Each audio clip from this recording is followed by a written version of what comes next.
order, please. Present. Trey Pavasich. Here. Mike Davenport. Here. Sherelle Fuller. Here. Rick Pavanato. Here. Eleanor Flynn. Here. Thank you. We have a quorum. Let's stand for the Pledge of Allegiance. Pledge allegiance to the flag of the United States of America and to the republic for which it stands, one nation, under God, indivisible, with liberty and justice for all. Thank you. Good evening. We have to know? No. Okay. We're going to move on to the approval of minutes. I need a motion to approve the minutes for the August 20th, 2018 business meeting minutes, the September 10th, 2018 special workshop meeting, and the September 10th, 2018 closed meeting. I move that we accept those meeting minutes. Second. Trey Pavasich. Aye. Sherelle Fuller. Aye. Rick Pavanato. Aye. Mike Davenport. Aye. And Nancy Kupfer. Aye. Minutes passed. We'll move on to the first reception of visitors. This meeting includes 2 opportunities for comments from the audience. This first reception of visitors is intended for audience members to address the board about any agenda item on which we are going to vote tonight. Is there anyone who would like to address the board? Okay, seeing none. We're going to move on to recommendations and reports of the superintendent. We're going to start with presentation of grant recipients by the District 99 Educational Foundation. Good evening. Diane Richard. I'm proud to be a board member of the foundation the past few years and treasurer as well. And tonight we'd like to present 3 official presentation checks. These awards were officially made last spring, but at this time I'd like to present a $2,000 grant to Kristen Borman from the South High Counseling and Support Services for the walking labyrinth that they are putting to use already, I believe, at Downers Grove South. Congratulations, Kristen.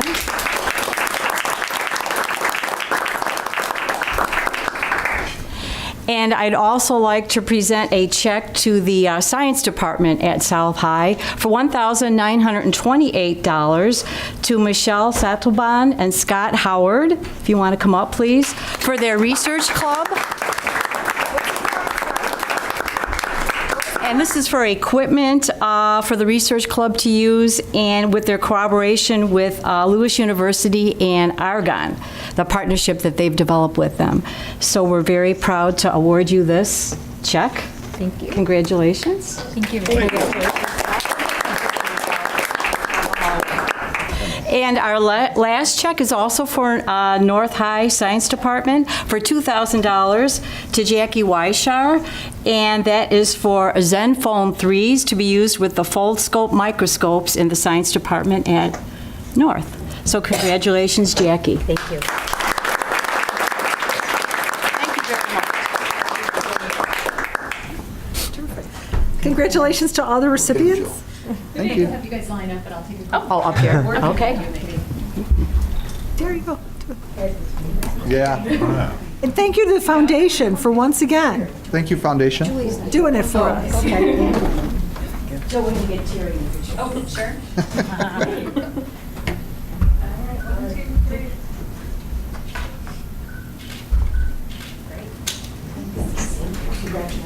Congratulations. And thank you, Foundation. It's a, Yes. it's a lot of work. More More good work that our faculty is doing, so that's really fun. That is fun. Master Facility Plan progress. Master Facility Plan. Yes. There we go. Where's Tony? Hiding on me? You're hiding in the other corner, right? Disappeared on me. All right, so our bi-weekly update here. Run through kind of where we're at. We've been holding quite a few meetings over the last few weeks on moving through some of the preliminary steps to moving forward with our design plans. Some of this is just documentation and testing we need to do around the facilities. So you can see up there some of the surveys that have been done, and you can see boring stuff. But it's important. It's science. Yeah, There's nothing science. up there. Soil tests have come back clean. And then something we're doing here, one of our tours, when we went out to New Trier, a recommendation we got on that visit was that we should do a post, or pre, middle, and post environmental noise survey to make sure that any of the changes we make don't result in our neighbors having any additional sounds than what we have now. So there's no increased volume from our changes. We have our meetings tomorrow for our north and south residents that border the property, and we'll inform them tomorrow that we're doing that, just to make sure that that we don't do something that causes more noise to trickle over to their properties as a result. So. Is there any worry, or do we have any kind of boundaries for noise during construction? I mean, We have times of the day. times of the day, okay. Yeah. So we can't interfere with class, and we don't want to interfere with Right. our neighbors. So, and during the summer, Yeah. you know, we don't have as much class going on, but you still don't want to wreck somebody's summer, you know, with early morning or late night noise. Noise. Yeah, I don't think they can start before 7 a.m. Right. Correct. Yeah. So, Prototype classrooms. We've completed the lights, the walls, the floors.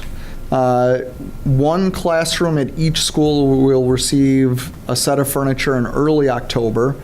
The other 4 remaining classrooms, it will show up by winter break. So slowly swapping out some of the old desks that you see there for some of our new, modern, more flexible types of furniture. If you go to the next slide there, Tony, you can see. Oh, thank God, I thought you were going to tell me that was the new stuff. I was panicking. No, that's the old stuff. I was panicking. You can see some of the changes that have been made in classrooms. So trying some composite vinyl tile that kind of looks like that wood feel. That's the top middle one. So a variety is some carpet squares, some carpet runs.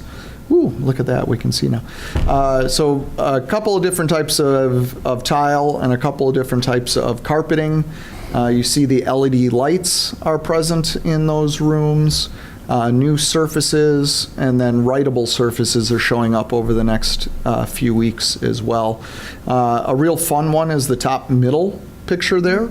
That is the library classroom at South that we discovered were windows behind there. So that used to be a solid wall that you'd be looking at there, that we've now unearthed a couple of windows and letting some natural light into those rooms now. So some great changes coming along through those prototype classrooms. Just so you know, Ellie is in one of the prototype I am in classrooms. one Oh. of the prototype classrooms for my English class. We have a person that can report right out here at the table. I think my classroom is getting the new furniture in October, so. Oh, well, that'll be good. very good. Yeah, it's great. Like you just notice like the coloring of the walls. I just really enjoy it, and the carpet as well. The new carpet's really nice.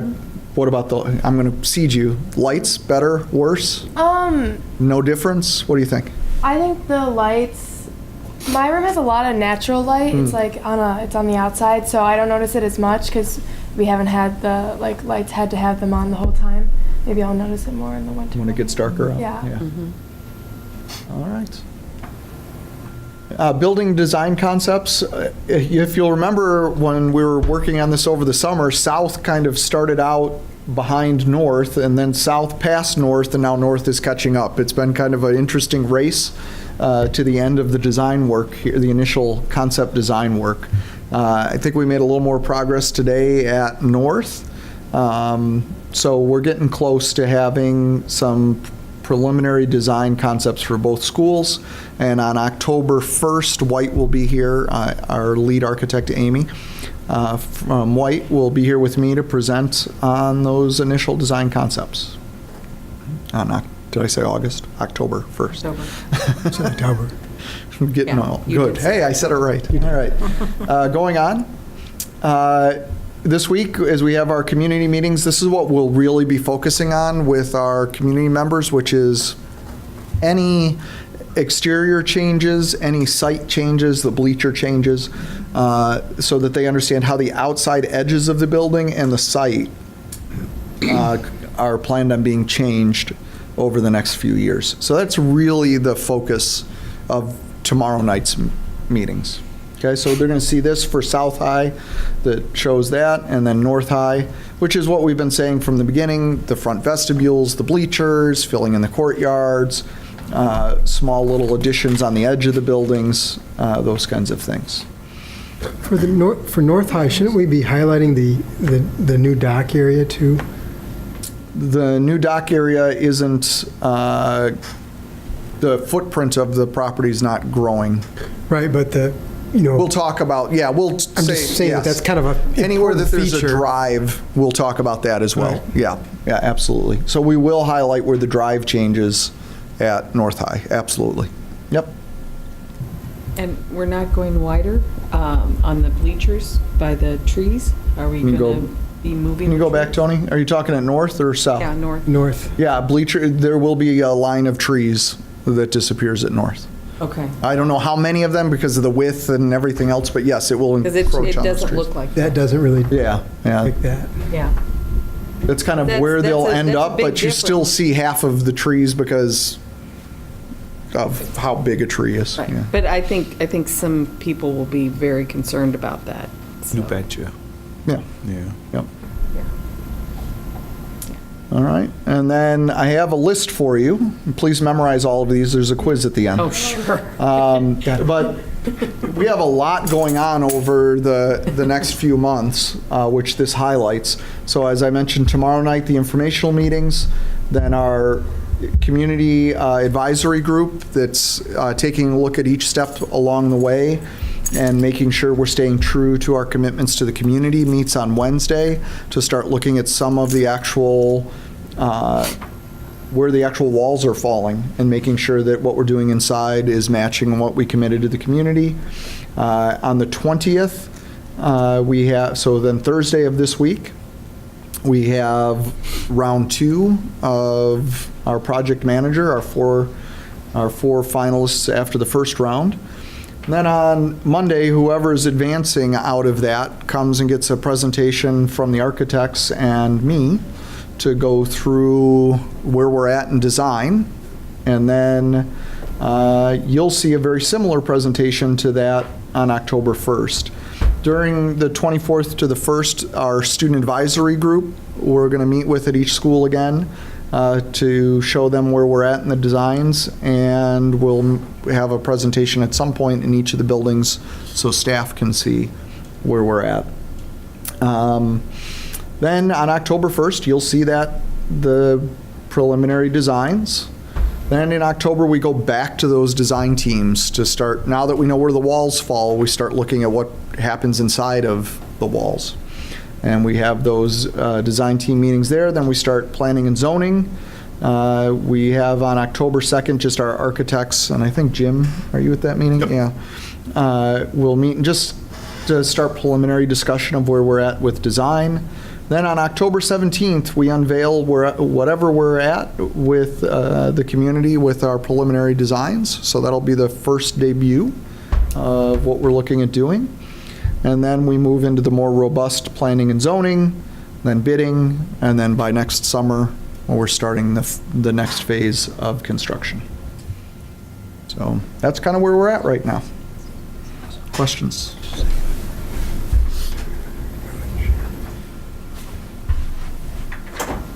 It's happening. All right, we're moving. So let's move to safety update. Safety update, moving on.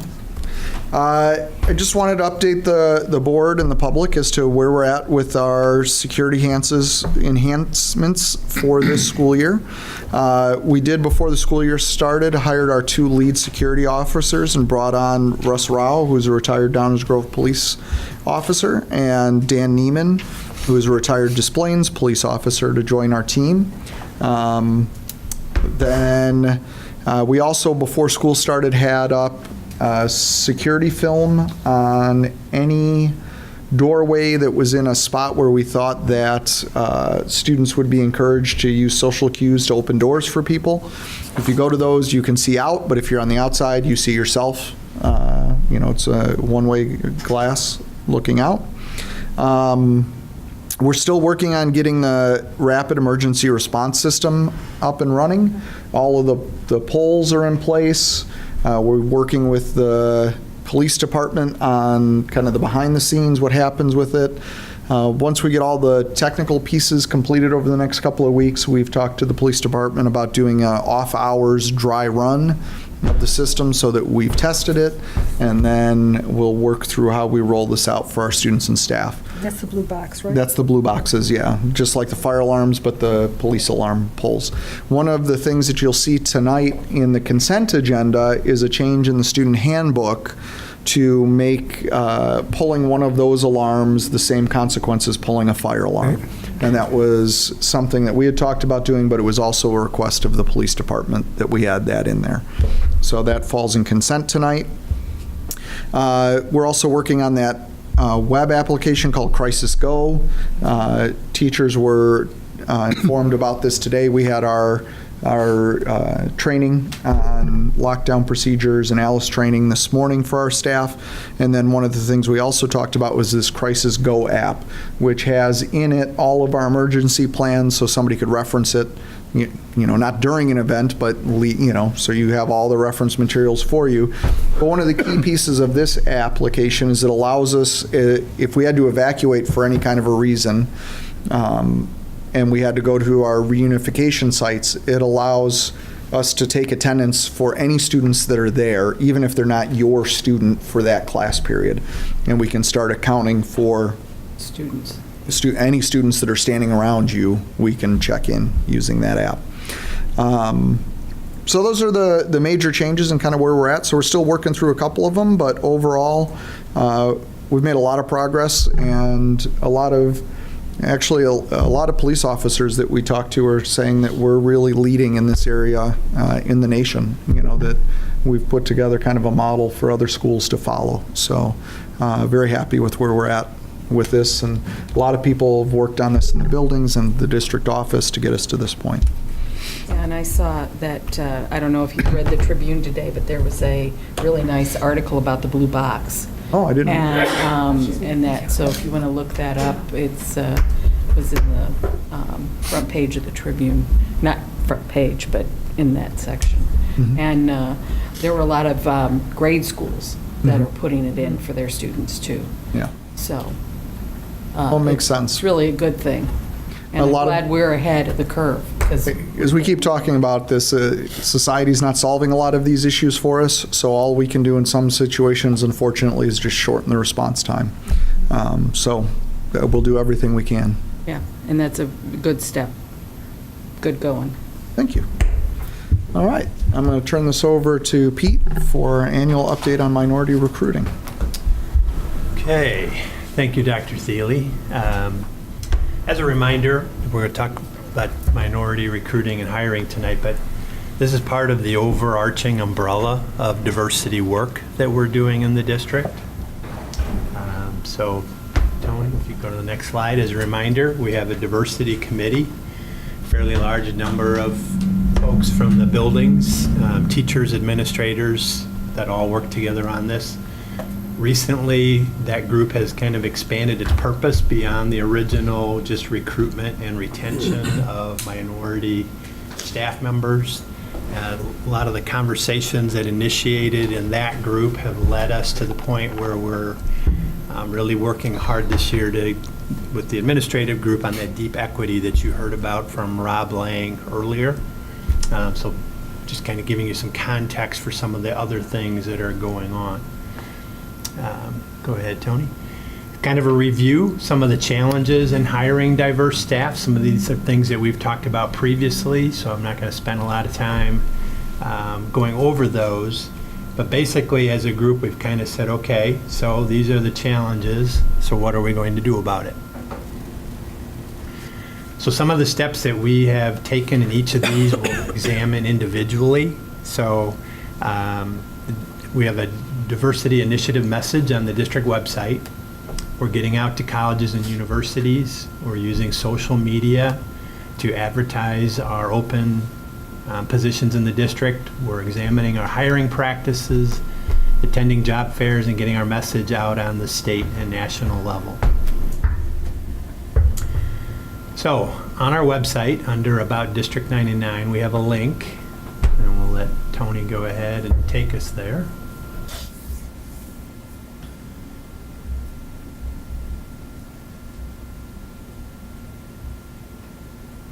Yeah, sorry. Go ahead, Tony, thanks.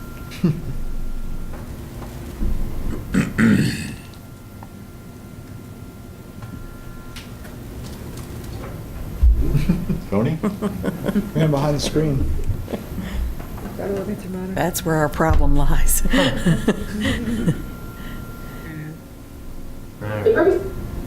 Just a variety of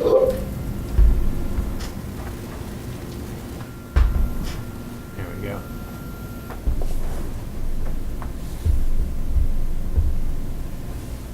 The purpose of this video is so that we can utilize it to showcase what staff and students think of being in a district such as District 99, where they are minority students. It is a wonderful way to show how expressive they are in relation to being a minority in our school district.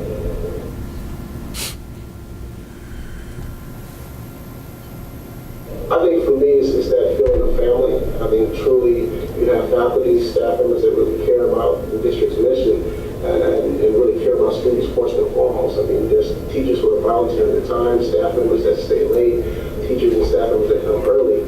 So definitely you can tell that their heart's in the right place and it's about the students. I think Downers Grove North is a good place to learn because everybody's so nice and understanding and welcoming. And I was a transfer student and everybody just kind of took me under their wing. Well, for me, the environment of the school.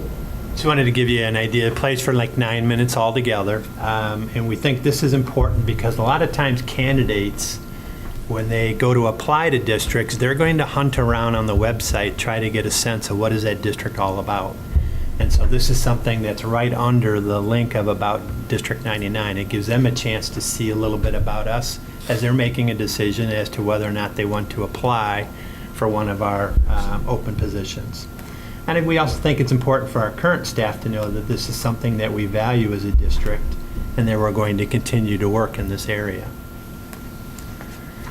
Getting out to colleges and universities. We've contacted various universities across the state to share our diversity initiative. You may recall last year we hosted 20-some different representatives as we continue to discuss being a site for prospective students for their observation hours as well as their student teaching. During the last school year, you can see we hosted 47 students for observation hours and student teaching experience, which was an 81% increase over the previous year. So not all of these candidates, not all of these students were minorities, but just getting out and meeting with the universities and developing relationships and having them feel like this is a place where they want their students to go, we believe will help us in this area as well as we continue to move forward. And this is a spot where Pete has really let in. We've talked before with the board that people tend to go back to the places they know to want to teach. So if you can take pre-service teachers and make our district somewhere that they know, then you have a greater chance of recruiting that pool to come work for you. We've also offered to meet with education students at various colleges and universities. Last year, I presented to both the North Central College and Aurora University education majors about our diversity initiative, what we are as a district, and just kind of tips and tricks as they get ready to get into the job-seeking marketplace. So, social media. We created last school year and manage a Twitter account. And we'll let Tony take us there to just give you an example.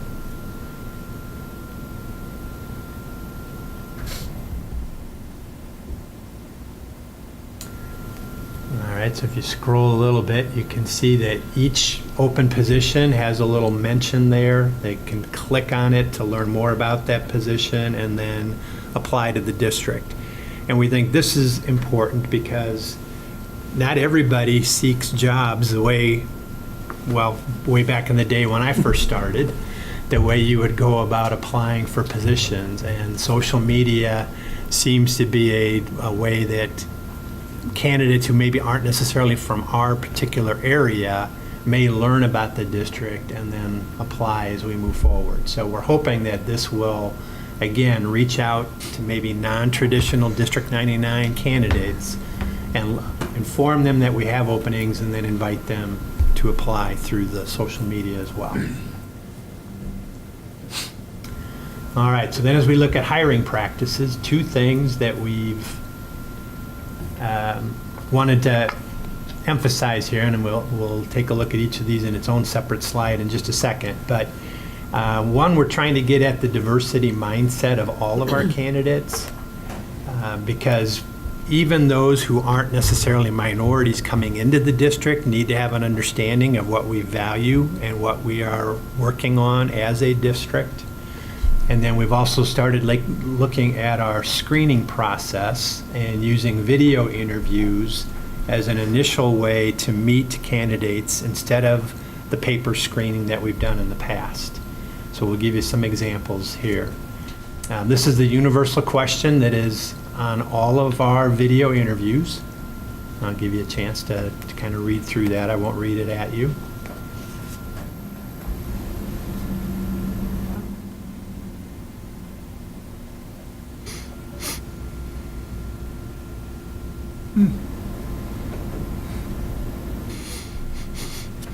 And again, we think this tells everybody who's applying to our district that this is something that we're working on and needs to be part of the conscious work that they're going to do in our buildings with our students. There's not necessarily a right answer with this, but it gives us a sense of, is this something they've given any thought to in the past?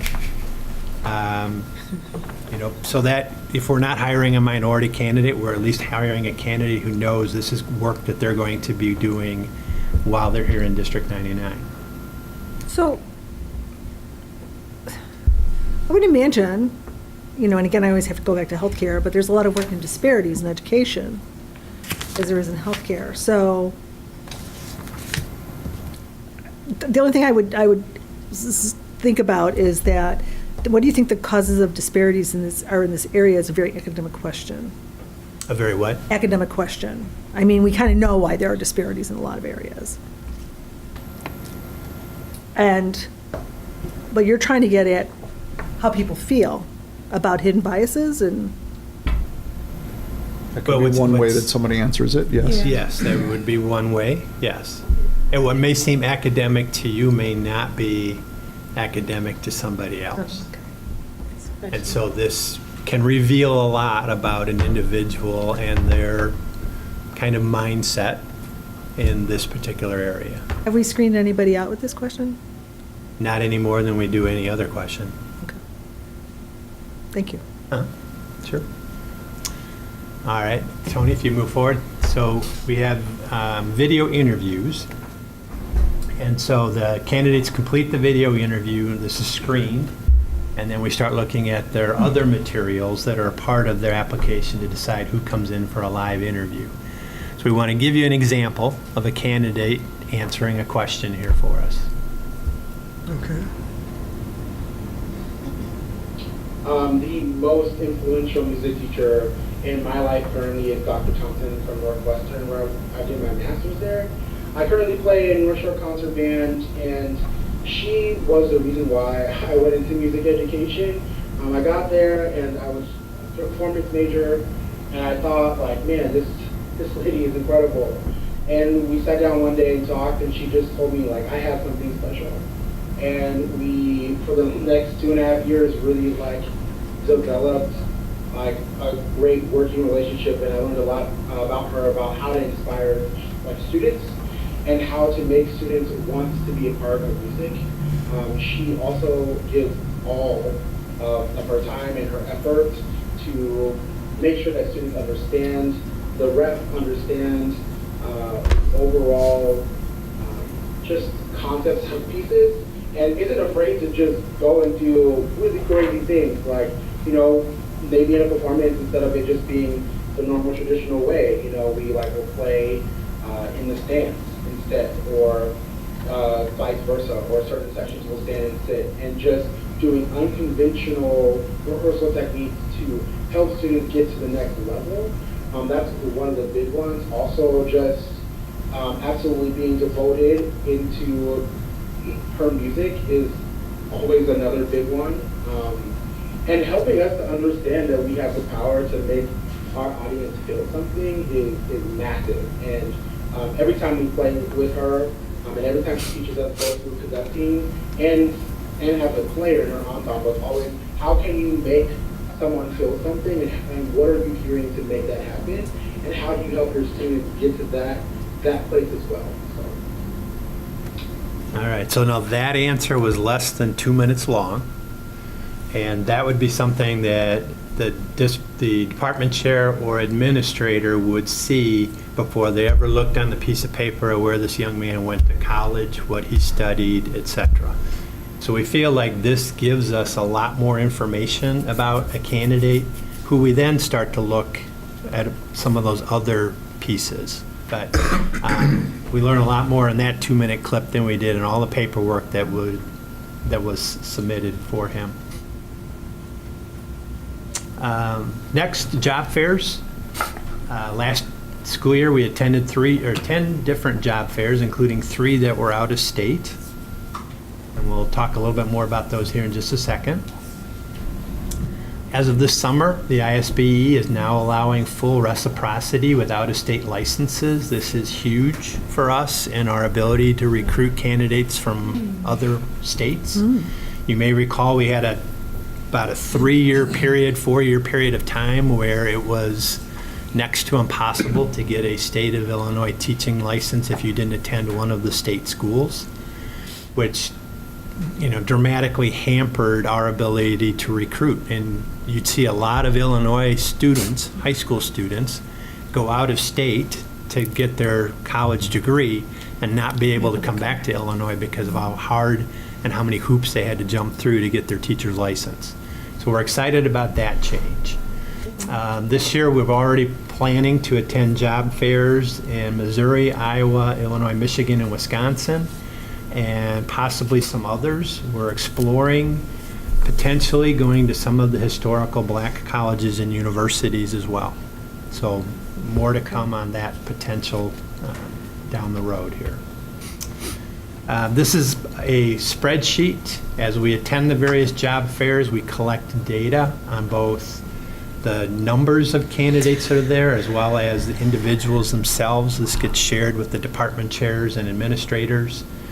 This is just half of that spreadsheet, just to kind of give you a sense of what that looks like. Tony, you can go to the next one. This is the overall summary. So attending 10 job fairs last year, we saw 197 total people that came up to our table. And then that gives you the breakdowns of the diverse minority groups and the overall percentage of candidates that we saw. So those numbers are slightly better than what they've been in the past. So we're hoping that trend continues.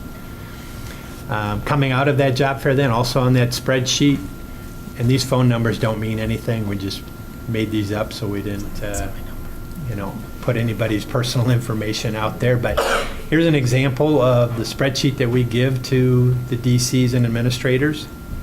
Anybody who would score a 4 or a 5 on a 5-point scale gets added to the spreadsheet. And then if they are a minority candidate, their names get highlighted. And then if we have an opening in their area of endorsement, then they're sent a video interview to get them started in the process. So for example, if we didn't have any social studies openings, Gina Zaccardi's not getting a video interview from us because we don't have an opening. If we had a special ed opening, Scott Wugazer and Mark Hellard for sure would be getting video interviews. So that's how we work the information from there. In terms of getting our message out, I'm part of the Northwest Personnel Administrators. That's like 23 different school districts in the northwestern Chicago suburbs. Last year, we created a diversity and education virtual networking fair that we'll show you here in a second, that was shared with universities around the country. We had 83 candidates who submitted videos. We'll have Tony take you to our website. So this is the website for the Northwest Personnel Administrators. You can see there in the middle of the page, the Diversity and Education Virtual Networking Fair, and we'll play the little video that went with that.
if we go back to the page, Tony will show us, so on that click here button, so a candidate would go ahead and click on that. And as Tony scrolls down a little bit, you can see that all they need to do is enter their first name, their last name, their email address, and a phone number, and hit submit.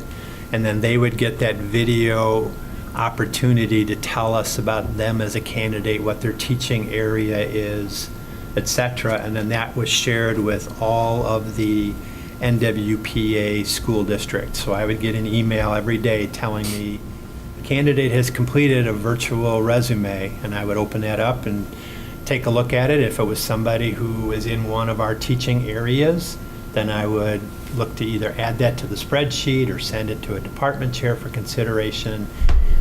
This first year, we had a lot of elementary educators, or we had people that weren't, for the most part, in the areas that we had opening. So we just didn't get a lot out of the 83 candidates for this first year. We're also not sure how many of the colleges and universities that we had come in contact with truly believed this was like a serious thing and not some scam. We kept getting some pushback from folks because this was unique, and there's not a lot of others doing this kind of work out there. We kept telling them there's no cost to their students, that this was just an opportunity for them to get their information out and be seen by suburban Chicago school districts. So we're hoping that as this, again, comes back around now for the second year, that we'll be able to get more people availing themselves of the opportunity here. I like that a lot. I think it's really a nice feature. That's also part of the work of going and visiting some of these universities and the relationships that we're building with them. Is then when they see it come from Pete, they know who Pete is. They know, oh, I can trust that guy, and they send it out to their students. All right, getting our message out. So the RIVs, partly due to the kind of pioneering work that we've been doing with the video interviews, I was asked to serve on the RIVs advisory board. That's that video interview group. So we meet quarterly and have the opportunity to kind of share ideas and talk about what other districts are doing in this area, as well as helping RIVs make changes to their product that would better serve us as we look to recruit even further. And then with some of the, all the various work that we're doing here in District 99, I was also asked to serve on the state board for the Illinois Association of School Personnel Administrators. So I'm getting the opportunity to work with colleagues in the personnel area from around the state of Illinois. Very good.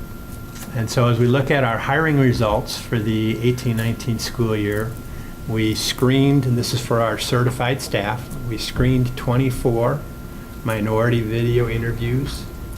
Of that 24, 17 were then brought forward for the in-person interviews, and ultimately we hired 4 minority teachers. Of that 13 that we didn't hire, 2 of those folks chose to take jobs in other districts, and then 6 of them were minority candidates who weren't selected for positions where we selected a different minority candidate. So if we had 3 minority candidates as finalists for the PE job at North, we hired 1. The other 2 are part of the 6. So 8 out of the 13 we can readily account for. The other 5 they just weren't selected. And then for this spring hiring season, we also hired 12 minority support staff members. So we know we have work to do in this area. One of the things that we're going to take a closer look this year is at rubrics in our hiring process for our certified staff, to once again try to make sure we're being as subjective as possible, accounting for the unconscious bias, as Sherelle mentioned earlier, and just continue to work at getting better in this particular area. So at this point in time, I would entertain any questions or comments. Go ahead. How are we doing at maybe working with our, I think each school has a teachers club. of recruiting students into that club that are minorities. The intro that- teaching class. Yeah, maybe that's what it is. And Val's actually one of the teachers. Yeah. We actually have one of the teachers in the audience. Yeah. We started that conversation, well, we've been off and on having that conversation. We also started up a club. Unfortunately, there is some, am I okay answering this? There is, I know, sometimes we're not. Go ahead. dialogue You're with the good. audience. There is some kind of innate bias in the program, or historically was, in the sense that students need to have 2 free periods in the day to take the class. Some students who were behind on credits didn't have that. There is a GPA minimum, so going along with some of those disparities that were addressed in that interview question, it automatically rules out some students who maybe academically weren't on the pace to be in the class because they didn't meet the qualifications. Many of the students kind of were told way back when that they needed to have their own transportation in order to be part of the program, and to a certain extent, with some of the legal concerns, maybe that's still the case. We can have them at least one walking school, maybe 2 per campus. So those things we're trying to kind of debunk some of those myths, and then take a closer look at some of those restrictive factors. I know I had started up or re-gentrified or reinstated, I guess, a club for future teachers. So for students who couldn't be part of the class for various reasons, they had an opportunity still to gather information. It was a trial period. Clubs needed to be formed with students generating the interest, and my student leaders graduated out, and there was nobody who was taking those places at the time, so the club kind of died off for a little bit, but we certainly are still hopeful that those will resurface at both campuses. So definitely things that are happening in my class this year. I have not collected official demographic data. I did ask my students at the beginning of the year how they identified in various areas, and I have a few Spanish-speaking students, and then I have one student who identifies as Black. It's not the majority of the student population, but we certainly feel good that we are getting some of those students in, and are hoping that that will kind of propel itself forward a little bit. And I'm not sure of the demographics anymore for their program. Good, because I think that, homegrown is sometimes a good thing too. And if they know the area, they're more willing to come back to the area. So, if we can recruit from within, to me, that's really an excellent idea, so. And I just looked at the data. Keep up that good work. Yeah, I just looked at the data that is being just sent out of some of the studies that they've been partnering on. I don't know if you had some of that same information. I'm guessing you did. And that's encouraging. And then I took note of some of the things we're talking about here that I want to bring back to my class, have them process through, and have them think about how they can also help, in this area. So. And sometimes they can help recruit some of their Absolutely. friends also, because that's, if some of their peers encourage them, that makes a big difference also. And if they know that there are future job opportunities and Absolutely. great channels to reach those opportunities available, it may not be so discouraging as maybe historically it has been for some of those students. Yeah. And there are some really interesting grow your own type of programs that are beginning at some districts that are a little further ahead than we are, and some of their partnerships and that kind of thing, where they've partnering with businesses, foundations, et cetera, where there's some scholarship money attached to that.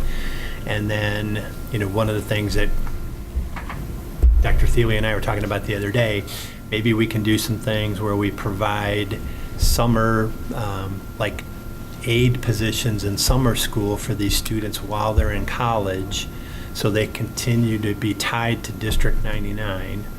We're able to give them some income. They're able to be in a classroom with D99 teachers, get a sense, again, of kind of our culture and what we do here, and ultimately, if they go, if they're part of this kind of grow your own program, we promise them a live interview, the in-person round, if there's an opening in their area when they graduate from college. There's no promises about jobs necessarily, but we will, get them to that round for sure.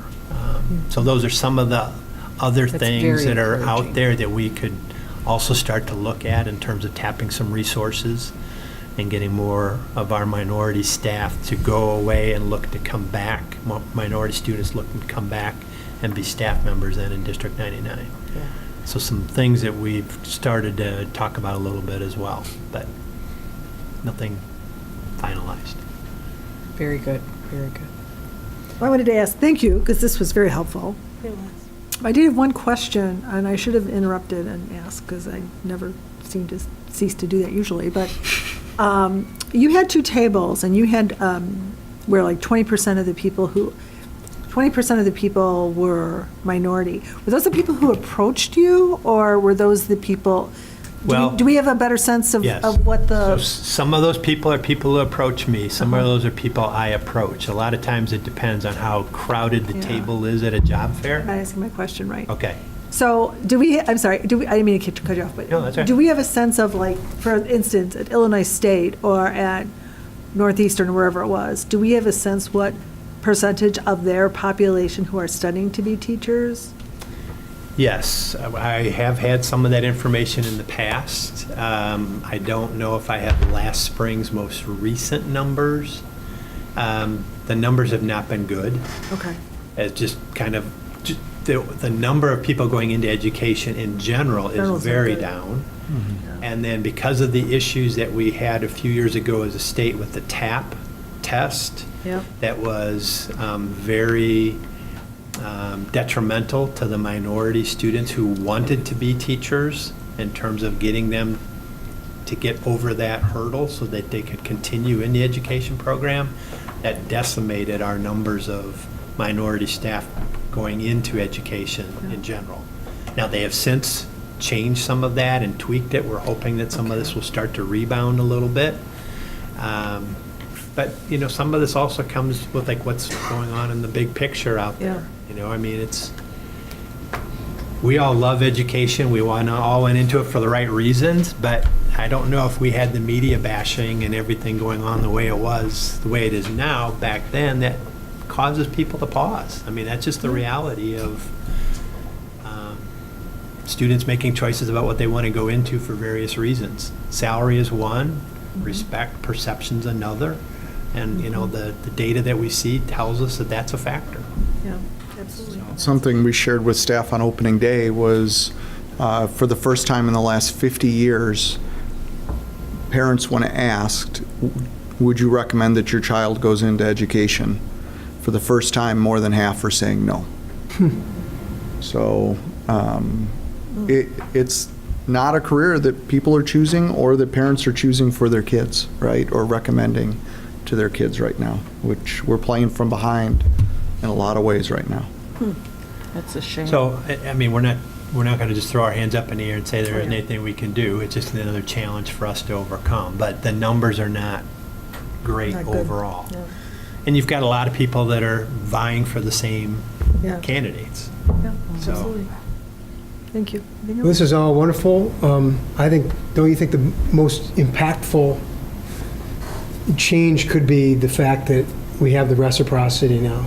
I mean, being able to recruit from other states nearby, that just, to me, that just seems like it increases the pool A win-win. an enormous amount. And, you know, and I have a daughter who is in a minority, but is interested in being a teacher. And, you know, I don't have to, you know, I don't have to be concerned now as much that she wants to possibly go out of state for her education, that she wouldn't be able to come back. And, you know, that's so it's got, I would think it's going to help on so many levels going forward, and not only just in our ability to recruit, but in the, you know, interest in students, you know, having the, you know, more opportunity to go different places with that teaching certificate.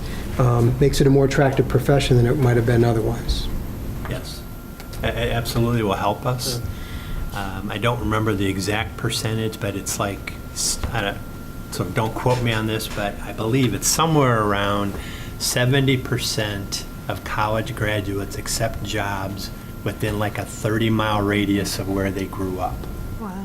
In all professions, not just in education. So you just think about that, the parallel with how many of our students, I mean, you mentioned the Tribune earlier, Terry. I mean, they've had some articles in this last year about how many of our students in the state of Illinois are leaving Illinois and had to go to you know, out-of-state schools, and that's this is And to live out right. of state. But this is huge because it means that they can come, if they're interested in teaching, Yep. they can come back. You know, and that's so I'm really hopeful that that's going to be a real key component to our success in increasing our diversity with our teaching staff.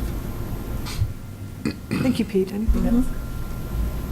Okay, moving on to the 2018-19 grant allocations. I'm going to turn this over to Gina, but this is an action item later on this evening. Thank you, Dr. Thiele. So each year, I bring forward the general education and EL, including CTE grants, to the board to show what the awards are each year. All right, you had a whole bunch of acronyms in there, so let's go back to what they are. English learners, EL. It used to be ELL, it's now EL, so English learners. CTE grants are last up there, CTEI, our Career and Technical Education and Perkins grants. Title I is for low income, at-risk learners. Title IIA is for professional development. Title III is part of our English learners, as is Title III TB TPI. However, that, as you can see, has been zeroed out because that is now part of the evidence-based funding model. We no longer receive the IEP grant, which is our Immigrant Education Program grant. It is not related to special education in any way. So these are the grants that fall under our English learners and our CTE, as well as our Gen Ed grants. And as you can see, the allocations have pretty much been the same, close. We might go up a little bit one year, down a little bit. This does not carry, this doesn't accommodate for any of our carryover. So some of our federal grants we will have carryover for each year, up to 15%, and it doesn't count if we get a reallocation. Some years, we will be contacted and given additional funding. Not every year, but we're hopeful. So those are the grant allocations for the 18-19 school year. Okay, thank you. Questions? Not a seal of biliteracy? I'll turn this one over to Gina as well. Okay. I'm very excited to be able to share information with you today about the Seal of Biliteracy. The Seal of Biliteracy and the Commendation Toward Biliteracy are state programs. So the state of Illinois has a program that we refer to collectively as the Seal of Biliteracy. So basically, in Illinois, students can earn and schools can elect to adopt the Seal of Biliteracy. It's up to the school if they would like to adopt it. And there's two levels. There's the highest level, which is the state seal of biliteracy, which basically is saying that the student has a high level of proficiency in both English and a foreign language. And then there's the state commendation, which basically is saying that the student has a high level of proficiency in English and working towards that in a foreign language, another language as well. So there's two levels that a student can earn, either the seal or the commendation.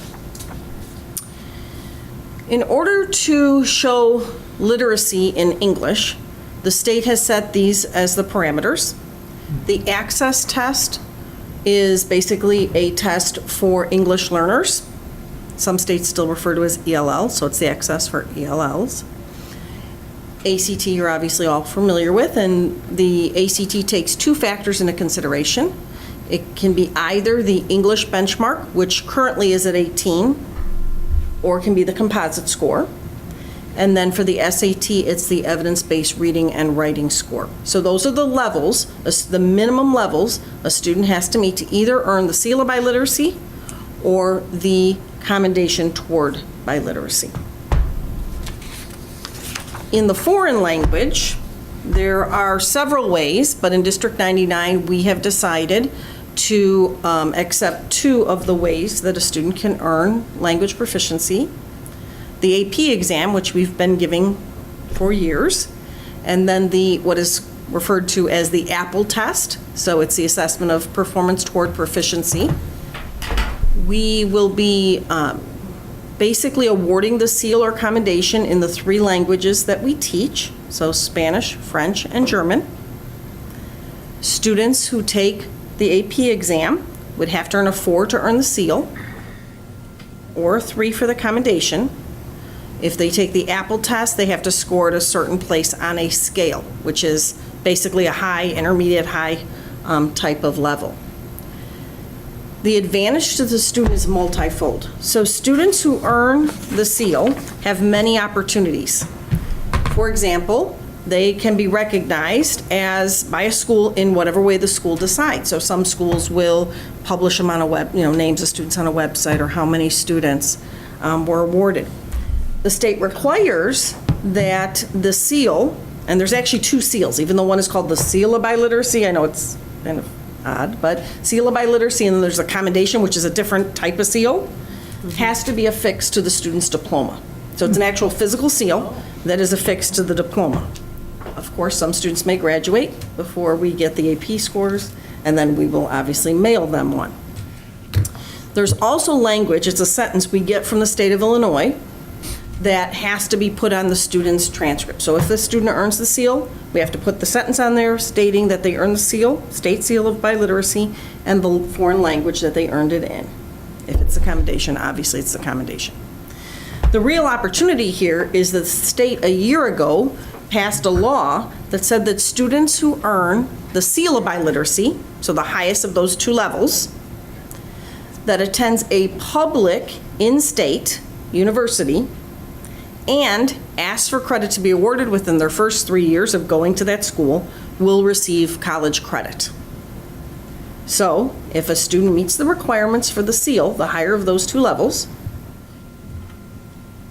approach and goes to a in-state, so Illinois State or any in-state public university, and lets the university know they will be issued foreign or credit, basically. And it varies. So I did some research on that. Some schools award 4 hours and some award 12. It seems to be pretty much the range between 4 hours of credit and 12 hours of credit. And I even know of a university that awards hours for the commendation, but that is not required by law. So schools obviously can award credit if they wish to, but I only know of one that awards it for the commendation. So we're really excited that we're going to offer students for the first time this year the opportunity to earn the seal or commendation in the languages that we teach. There are many program requirements, and we have met most of them already.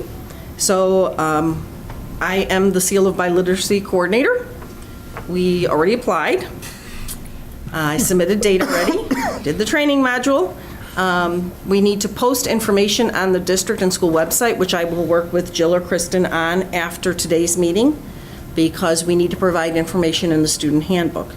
We are required, if it's an online handbook, to put the information online, which is why you'll be voting later tonight on handbook language related to it. And there's certain things that have to be included in that. That's in consent tonight? We need to ensure diploma seals, so as I said, we need to affix those, and the transcript language is set, and then we need to submit to the State Board of Education, after AP scores are in, what our numbers actually were. So I sent preliminary numbers based on all kind of factors I took into consideration, and then what the final numbers are. So the handbook language, just need to state some general information about what the program is, describe the process to obtain the seal or commendation, the cost estimate, which you will note is not in the handbook language purposely because we will be using Title IV funds to pay for the Apple test. Remember, there's 2 tests that you can prove literacy in the foreign language, the AP exam, which students pay for on their own. And there's advantage to that if a student goes out of state. Certainly they'll want to take that with them if they can. But if they choose to take the Apple test, we will fund that through Title IV funding. And then contact information of the coordinator. And I'm working closely with our 2 department chairs, Tara DeLutri at South and Beth Lee at North, to kind of get this off and running. It's really been exciting, though. We have a committee of teachers, both ends of town, all 3 languages, who actually took the Apple test this summer. We took a couple of tests to see which one we wanted to do. By the way, I didn't do very well in Arabic or Spanish, but the teachers unanimously agree that the Apple was a better test. So that is why we decided to give the Apple test. So questions? I think this is great. How cool is that? Yeah. Very exciting. Yeah. I like that. So highlight thing she said there at the end. The teachers actually took the tests. They took the test. So did.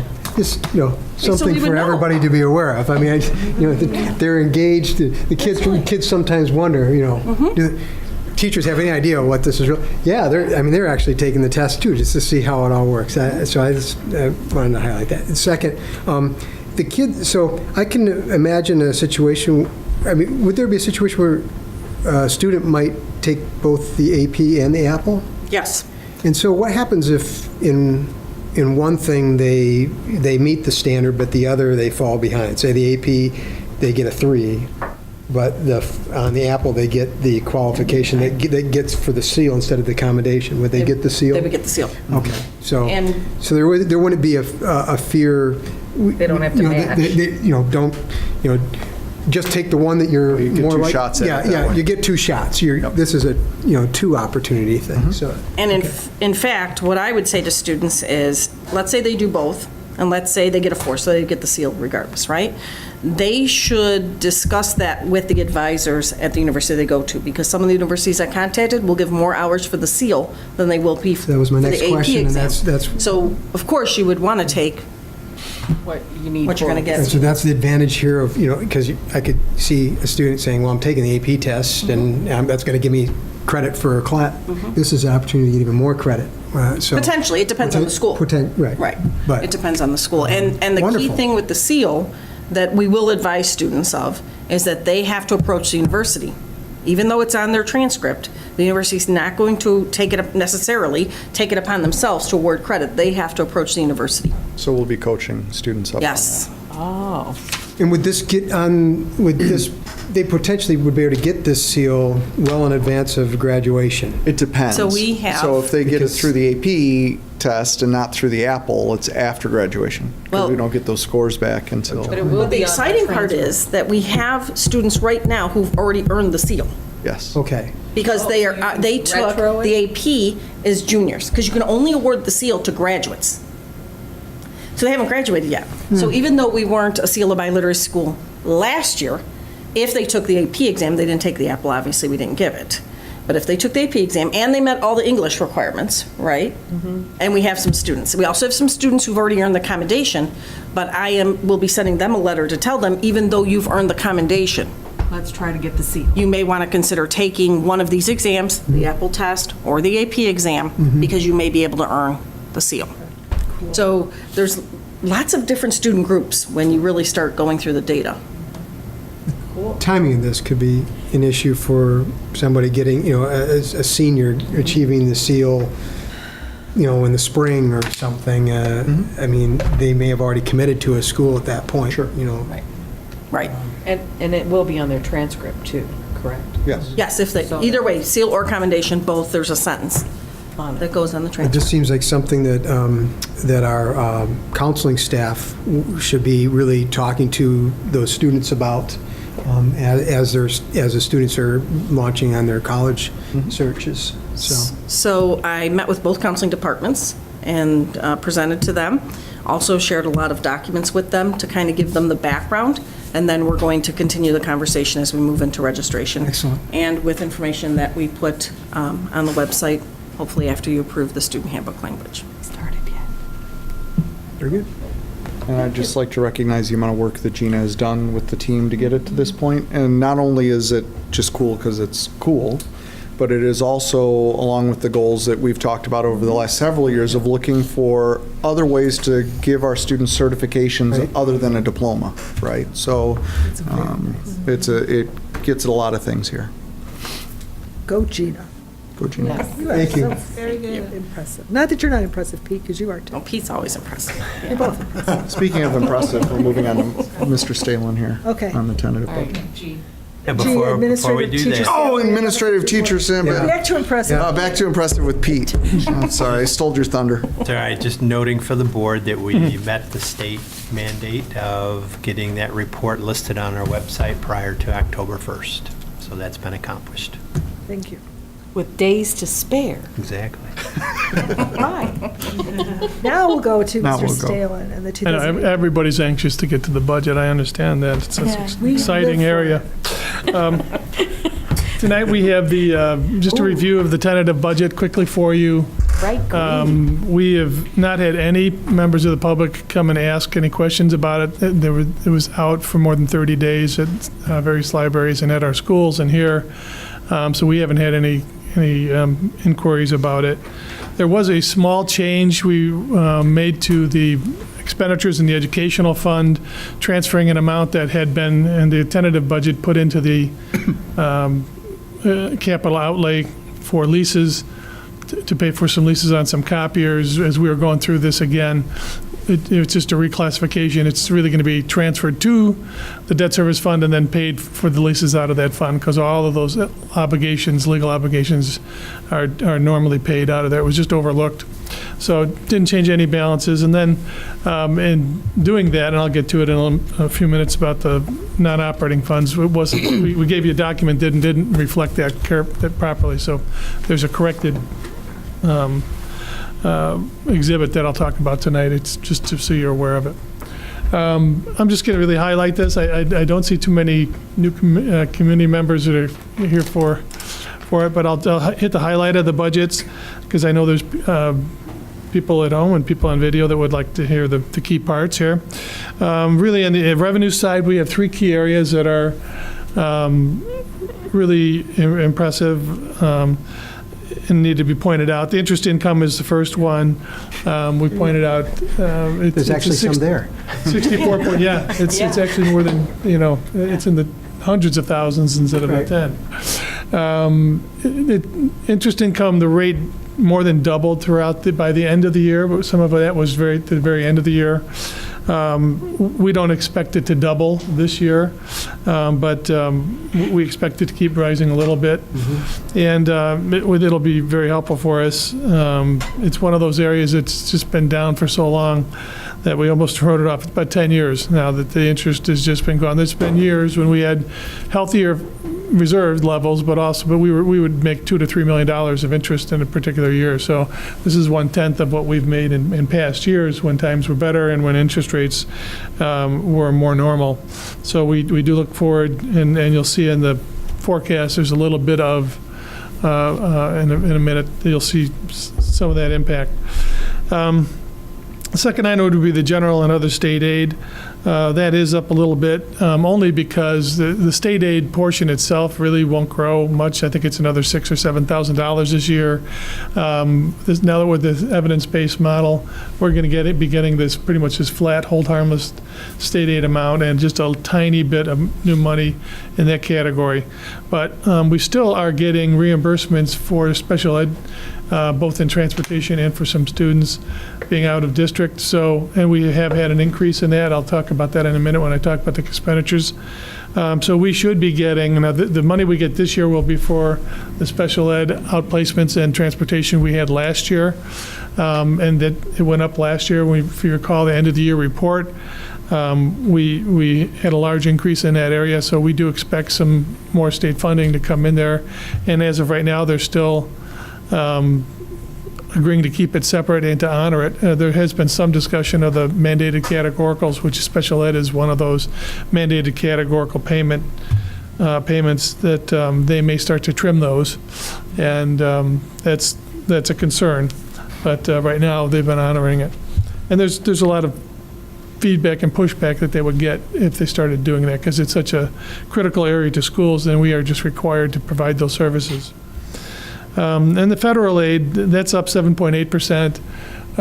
Largely, really, it's because we're getting E-rate is funding about 25% of our internet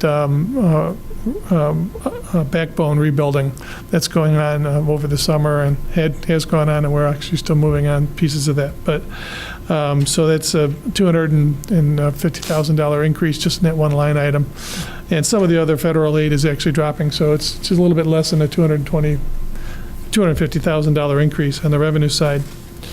For the expenditures, if we can move to that, there we go. The expenditures are up 4.3% overall. Salaries up 3.7%, but that always, we need to be careful about how we look at that. 2.1% of that is for ongoing employees. We are actually up 10 FTE compared to the prior year, last year, and 1.5 of that is in instructional, but we have 2 new social workers, 2 new counselors at each campus, 1 at each 2 at each campus, right?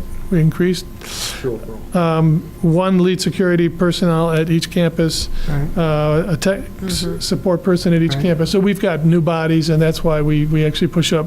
That's why that increase between the salaries and benefits is in 2.1, because we've been locking that pretty close to the CPI, and sometimes a little bit higher when it's all said and done because of new construction as well. So we try and marry that to our revenue stream. Purchase services is up because we do have another increase that in special ed transportation, certain just for all kids, but we also have more kids, and we have more kids being placed out of district. So that's an increase in the purchase service for those services. Supplies are actually down. The biggest piece there was about $60,000 for spot coolers that we used last year that we don't have this year, so we're pretty happy. I was going to bring that up tonight. Pretty actually. happy to see that down. It was a hot day, and this, that's an expense we don't have this year. Right. We paid quite a tidy sum to. It is nice. To use it is those. nice. Capital outlay is up a little bit. You can see there, 122,000. We actually made some reassignments in there, so that we did reduce some of the capital outlay, but the biggest part there is we're spending about $418,000 out of the educational fund for that internet backbone upgrade. The total project is $1.1 million. So that did put a lot of pressure on the budget this year, but we couldn't pass up that E-ray refund, paying for 25% of it, and it was timely for us to do it. So we made it work in this year's budget. And again, the special ed, the bottom line, 13% increase on the tuition. We have 14 new students, only 3 students that are graduating out this year. And it could change at any time, but when we put together the budget, that's what we had as our best information. So if you go to the next exhibit, that's our fund balances. You can see it is balanced. Let's see if we can get that corner in there. Bottom right-hand corner, I don't know if you can see it, but when it's a green 0, that's always a good thing. That means our fund balances are not going to change over the course of the year. It means that our revenues are equal to our expenditures and our transfers out of our operating funds. We are transferring out about $2,480,000 out of our operating funds to pay for some long-term expenditures that we have decided to take out of operations, as opposed to seeking working cash bonds or other funding bonds that would increase our tax rate. So we're always pleased to do that, and that we're able to still be able to do that. So overall, you'll notice that our percent of revenues is dropping from 4% to 4.2% last year to 4% this year. That's only because our revenue side is going up, so the number you're dividing the fund balance into. And we do need to watch that, and we need to keep looking for ways to try and get some more dollars into the reserves. So we do that throughout the year. The last exhibit is the one I mentioned, the non-operating funds. This is the 2 fund groups that I rarely talk about, and they're pretty straightforward. The debt service fund pays for not only leases and things like that, where we transfer money in from the operating funds, but its primary purpose really is the long-term debt of the district, the bonds that we have issued, and the principal and interest that's due on those bonds. And the capital project fund, it's really firing up now, obviously, because of the referendum. We put a little over $9 million in there from our first issuance of a bond in there for work that was done over the summer, and it is ongoing now, the planning for the next big phase of work to get done.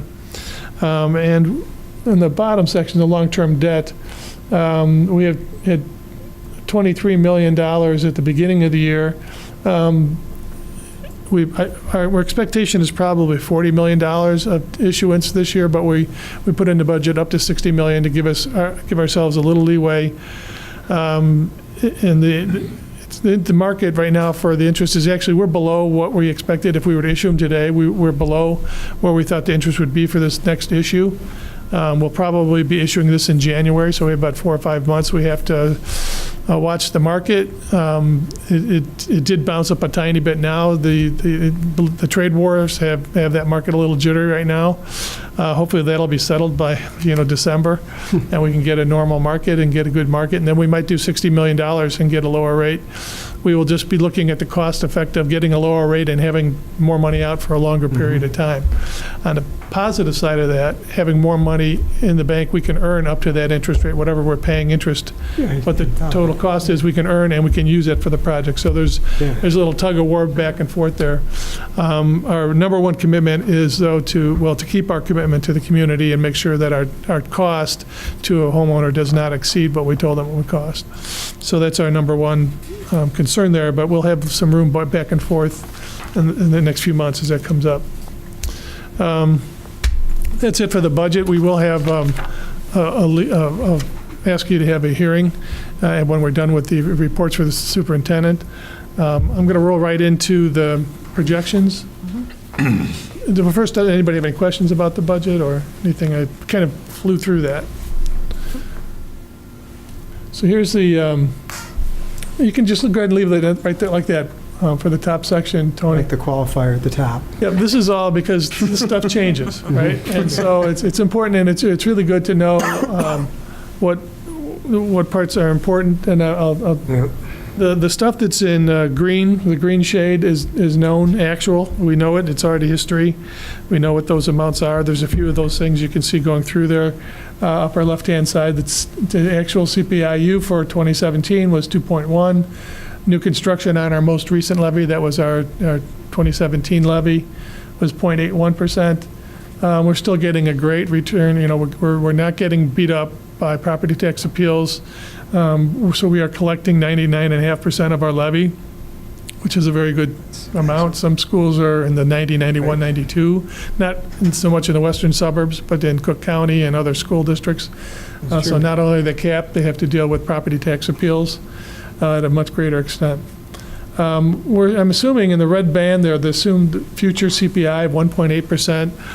That's, I'll say, I admit, that is a conservative number. I think it could be 2% this year or better, probably would be. Could be, again, in the 2.1 to 2.5. Earlier I was thinking it might be as high as 3, but it just kind of stalled here in this last month. So we're just waiting to see how things go with the economy and what's happening with some of these tariffs and these trade wars that keep kind of poking around some of the buyers' expectations. New construction for the next 4 years, for the projection, we're assuming 0.7%.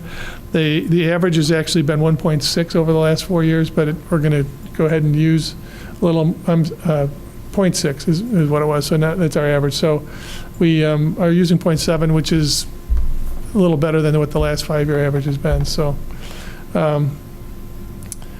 the next thing that really has an impact would be the change in replacement taxes. We do see the economy improving a little bit each time we look at it. This is a number that also was down for a period of time, and now it's starting to make a comeback. We were over $1 million for many years, in the high million, 1.2, 1.8 million, that range. And so we expect that to come back a little bit more, still rebounding from the recession. And then change in state funding, that down on the lower left-hand side, 0.2%, very modest, but we think special ed reimbursements will help us achieve that. And then the short-term interest rate that I'm using for the 5 years going out is just very modest increase from 2.1 to 2.4. And I think we could probably, again, that makes us a little bit more of a conservative estimate here and forecast, and part of it is the need to build the reserves a little bit more. We're losing ground. Our floor is 3%, where we have to take action, and we could hit that pretty quickly. So we're trying to keep give it a real conservative look and make sure that we can afford to maintain our existing programs. And if you want to move it up now, Tony, so that the key variables is right on the top. There you go. We're trying to make it so that we have, if you look at not the bottom line, but the heavier band line there, we had $111,000, $112,000 loss last year.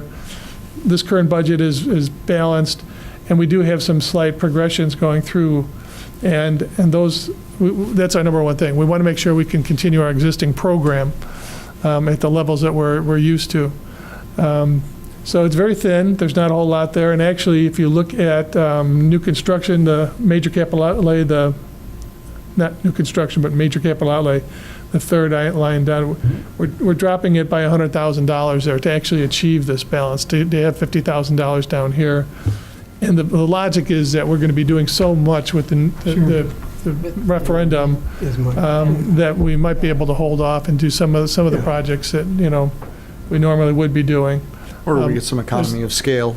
That's what I was thinking. Right, and there's a lot of replacement of furniture and things like that are going to happen with that project. So we expect that to help us on that line. Jim always has about $2 or $3 million worth of projects, for me to do at any point in time. But he's also understands the big picture. So. It's always good to have a to-do list. Yeah, absolutely. But just to be clear, I mean. Yeah. But the money we have for the referendum, although it will alleviate our budget, it's not demonstrated. Oh, it's not going to go into this. Right, into the operational budget, and I think people don't understand. Right, it doesn't go into this, it has nothing to do with this. It has to have those non-operating funds, the last exhibit I showed you, it goes into a capital projects fund, which is separate. And that's why we keep it out of here, because you can at least see the trends here and they have to make sense. If you put $60 million into one of these lines, your comparisons would go crazy throughout all of your funds. So the debt service is also like that.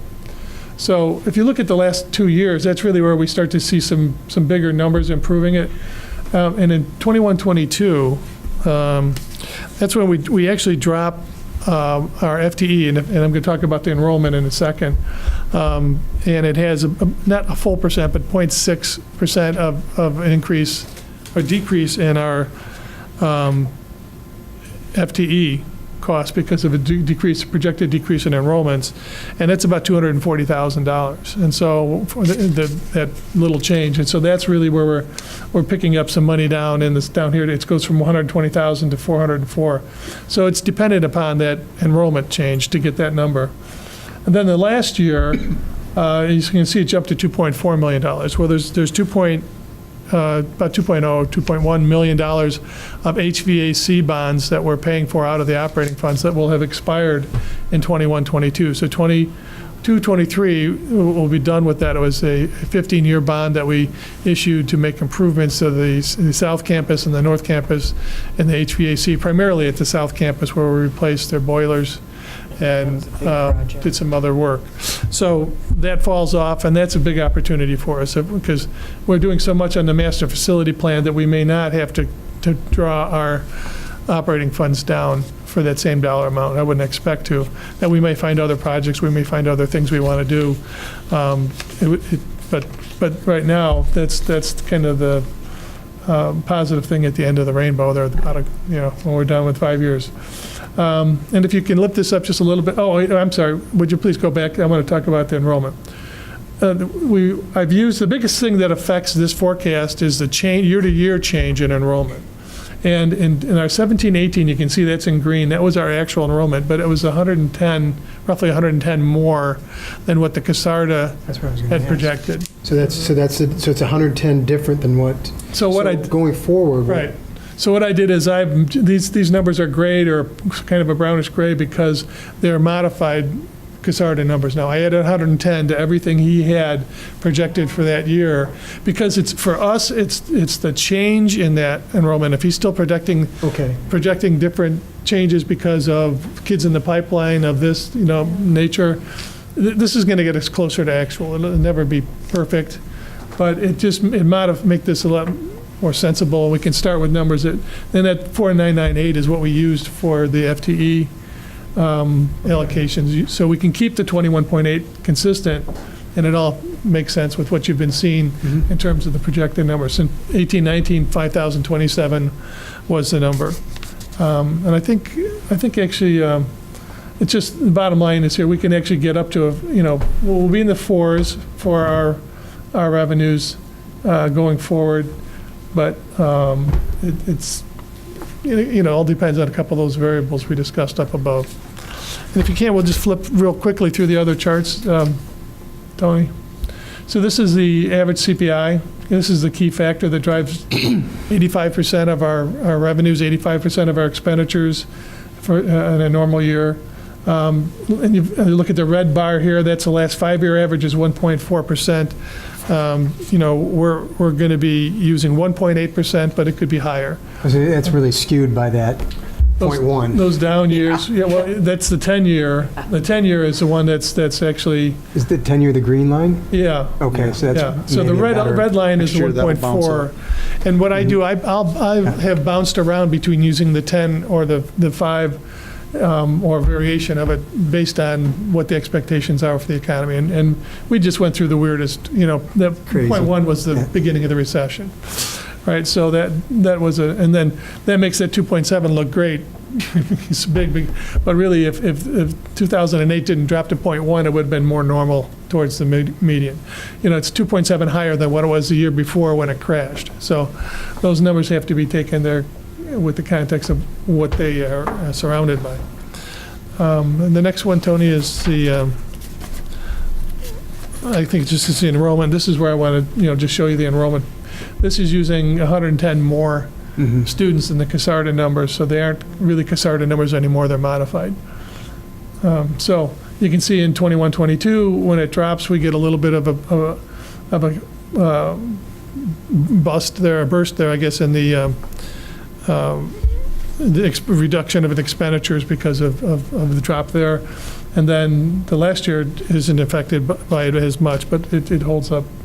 It's pretty close. It's kind of nice. It really, 2018-19 will be at the same spot in 21-22. So if it goes up the next few years, that's when we're going to be pinching it again. It's going to be difficult. That's the one thing that we can't control by CPI is the enrollment. And all we can do is change their FTE ratio, but that means different services to students. And so those are the things we try and hold on to first. And try and do everything else around it that we can. The last graph I have is just it's all, it was like this last year too. We're really thin. The green is the revenues, the red are the expenditures and transfers out of the operating funds. And it's not until the last 2 years where we get some breathing room if enrollment goes up like it's projected to. So we'll be watching that closely and hoping that, it doesn't go up possibly, and that could give us some more breathing room. I really flew through that. Good. Yeah. If you have any questions, be happy to answer. No, I guess not. Thank you, Mark. Thank you. This is as good a time as any. I want to give a shout out to Jim, say thank you. My daughter, so this is on our capital projects. My daughter came home awful excited today because all the new swimming blocks are at the pool at South, and they're cool. And she was elated. So thank you. Have we had some Freedom of Information requests? One this month. And it's been answered. Yes, it has. Okay, we're going to move on. Hearing. So? Go ahead, hearing. Is that the term? This is an opportunity for a public hearing on the 2018-19 tentative budget. It's open for discussion. Any comments, questions? Hearing none, we're going to close the public hearing on the 2018-19 tentative budget. We'll be voting on it momentarily. Next, we need somebody needs to move a motion, thank you, to approve the consent agenda, personnel report. First of all, is there any item that any member of the board wishes to remove from the consent agenda for further discussion? Hearing none, we need a motion to approve the consent agenda for the personnel report appointment, certified appointment classified, personnel report resignation classified, approval of the addition of information on the Illinois State Seal of Biliteracy to the North High and South High 2018-19 student handbooks, approval of the addition of or activating a police alarm without the evidence of imminent danger to the Category B offense section bullet 14 of the North and South High 2018-19 student handbooks, approval of anonymous donation of $900 from one North High family to another North High family on the financial pages. So moved. I'll second. Carrie moves, Mike seconds. Kim Pevasich. Aye. Mike Davenport. Aye. Cheryl Fuller. Aye. Rick Cavanato. Aye. And Nancy Kupka. Aye. The consent agenda passes. We're moving on to the recommendations for action, the approval of the 2018-19 budget. I move that we accept the budget as presented. I'll second. Chair Pavasich. Aye. Mike Davenport. Aye. Cheryl Fuller. Aye. Rick Peppinato. Aye. And Nancy Kupka. Aye. The 2018-19 budget passes. Now we need a motion for the approval of the 2018-19 grants. So moved. Second. Thank you. Chair Pavasich. Aye. Mike Davenport. Aye. Cheryl Fuller. Aye. Rick Peppinato. Aye. And Nancy Kupka. Aye, motion carries. Thank you very much. We're going to move on to the second reception of visitors. This is intended for audience members to address the board on any topic pertaining to Community High School District 99. Anybody wish to address the board? Hearing none, we'll move down to communications and announcements. Report on Legislative Education Network of DuPage, LEND. Don's not here tonight. Do you have anything to? No, I think we haven't updated the board in public that the dual credit legislation passed. So, yay. Yes. So we can check that one off of the goal list. But there's still goals pertaining to it. There sure are. Step one. Report on the School Association for Special Education in DuPage County. It's kind of been quiet over the summer, but now we are moving into interviewing a lot of, Scott had asked me earlier about people are coming in who are being interviewed for Dr. Volpe's replacement, so we're moving into some interviews for that. Those individuals, and that's really all I have to report from SASA. District 99 Education Foundation. We gave out some big checks today. Yay, thank you. And we're also always looking for more opportunities to give out big checks. So please encourage all of your folks to submit a Grant proposal. a grant proposal to us so that we can give out more big checks. And please thank the foundation again for all their work, for raising the money for those big checks. And if anybody would like to donate to the foundation to make those big checks, you're welcome to. Mike, anything on the Illinois Association of School Boards? Fall division meeting, October 2nd in Naperville. Okay. Upcoming board meetings, October 1st, we'll have a special workshop meeting at 6:30 here, and again on October 15th, a business meeting at 6:30 here. Do you have anything else to discuss? I move we adjourn. Mike, it moves, we adjourn. I'll second. Terry seconds, all those in favor? Aye. All those opposed? We are adjourned, thank you. Thank you.